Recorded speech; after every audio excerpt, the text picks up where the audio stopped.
1965 ഡൽഹിയിലെ രാംലീല മൈതാനം ഒരു സിംഹഗർജന പോലും. സ്വാഗതം മീഡിയ ഗ്രാമത്തിലേക്ക്. 1965 ദില്ലിയിലെ രാംലീല മൈതാനം ഒരു സിംഹഗർജനം കേട്ടാണ് ഉണർന്നത്. അത് മറ്റാരുടേതും ആയിരുന്നില്ല. അന്ന് പ്രധാനമന്ത്രിയായിരുന്ന ലാൽ ബഹദൂർ ശാസ്ത്രിയുടേതായിരുന്നു. ജയ് കിസാൻ ജയ് ജവാൻ എന്ന മുദ്രാവാക്യം ഒരു അനുരണനം പോലെ ഓരോ ഇന്ത്യക്കാരൻ്റെയും കാതുകളിൽ വന്നിരമ്പിയ സമയം. നെഹ്റുവിനെ പോലെ അതികായനായൊരു പ്രധാനമന്ത്രിക്ക് ശേഷം അധികാരമേറ്റ കുറിയവനായൊരു പ്രധാനമന്ത്രി. ഒരു വശത്ത് രൂക്ഷമായ ഭക്ഷ്യക്ഷാമവും മറുവശത്ത് പാകിസ്ഥാന്റെ അപ്രതീക്ഷിതമായ കടന്നാക്രമണവും. നമ്മുടെ അതിർത്തികൾ സുരക്ഷിതമാക്കാൻ സൈന്യവും ഭക്ഷ്യലഭ്യത ഉറപ്പാക്കി ആഭ്യന്തര സംഘർഷങ്ങൾ ലഘൂകരിക്കാൻ കർഷകനും ഒത്തൊരുമയോടെ നിൽക്കേണ്ട അവസരമായിരുന്നു അത്.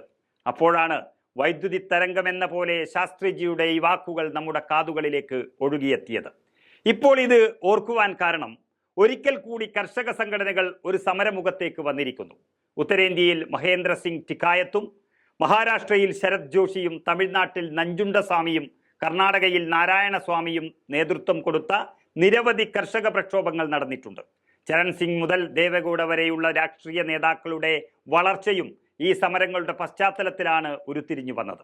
ദൗർഭാഗ്യകരമെന്ന് പറയട്ടെ, ഈ പ്രക്ഷോഭങ്ങളൊന്നും തന്നെ വിജയകരമായല്ല അവസാനിച്ചത്. കാരണങ്ങൾ പലതാകാം. ഏറ്റവും പ്രധാനമായത് ഈ സമരങ്ങളിൽ സജീവ സാന്നിധ്യമാകേണ്ട കർഷക തൊഴിലാളികളുടെ സാന്നിധ്യമാണ്. കർഷകരുടെ ദില്ലി ചലോ മാർച്ചിനെ നേരിടാൻ, ശത്രു രാജ്യത്തെ നേരിടാൻ എന്ന പോലെ യുദ്ധസമാനമായ ഒരുക്കങ്ങളാണ് ദില്ലി ഹരിയാന പോലീസുകാർ നടത്തിയത്. ആ സംഘർഷത്തിൽ ശുഭകരൺ സിംഗ് എന്ന കർഷകൻ കൊല്ലപ്പെടുകയും ചെയ്തു.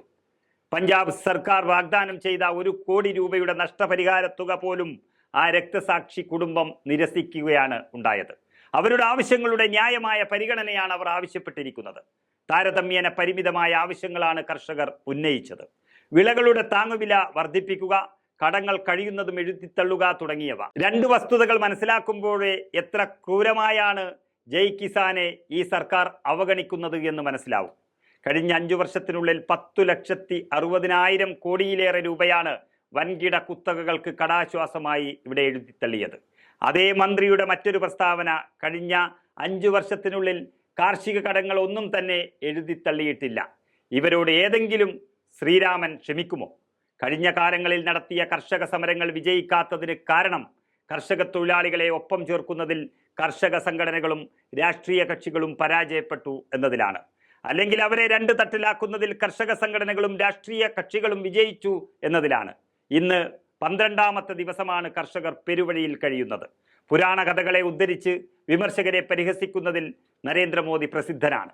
ചിലപ്പോഴൊക്കെ സ്വയം അപഹാസ്യനാകാറുണ്ടെങ്കിലും അടുത്ത നാളിലായിരുന്നു സ്വയം ശ്രീകൃഷ്ണനായി സങ്കല്പിച്ച് അദാനിയിൽ നിന്നും അംബാനിയിൽ നിന്നും അവൽപ്പൊതി സ്വീകരിക്കുന്നതായി സ്വപ്നം കണ്ടത്.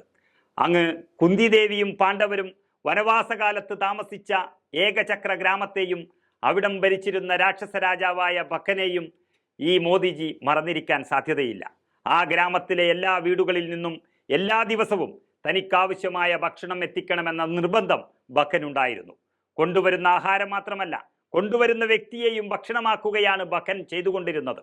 ഒരു ദിവസം കുന്തിയും മക്കളും താമസിച്ചിരുന്ന വീട്ടുകാരുടെ ഊഴമായിരുന്നു ഭക്ഷണം എത്തിക്കുക എന്നത്. ബക്കന് ഭക്ഷണം എത്തിക്കുന്ന ഉത്തരവാദിത്തം ഭീമസേനൻ സ്വയം ഏറ്റെടുത്തു. എന്നാൽ കൊണ്ടുപോയ ഭക്ഷണം ബക്കന് നൽകുന്നതിന് പകരം സ്വയം ഭക്ഷിച്ചു. എതിർക്കാൻ തയ്യാറായ ബക്കനെയും കാലപുരിയിലേക്ക് അയച്ചു. ഈ കഥ ഓർക്കുമ്പോൾ പെരുവഴിയിൽ തളർന്നു കിടക്കുന്ന കർഷകരെ നമ്മൾ ഓർക്കണം. നാളെ ഈ കർഷകർ ബക്കരൂപം പൂണ്ട് ദില്ലിയിലേക്ക് എത്തിയേക്കാം.